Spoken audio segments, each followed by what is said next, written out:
Selain dari sejumlah warga terutama mantan ketua RT dan RW, rencana pemilihan RT dan RW juga ditolak oleh DPRD Kota Makassar.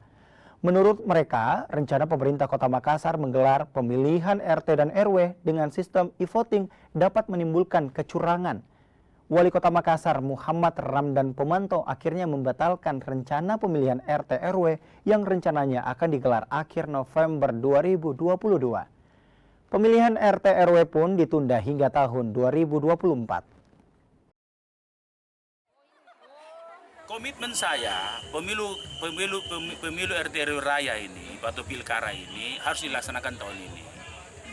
Nah, tentunya sebagai kota yang sudah smart city dan sebagai kota yang selalu menjadi bahagian penting dari demokrasi, maka kita mengusulkan e-voting.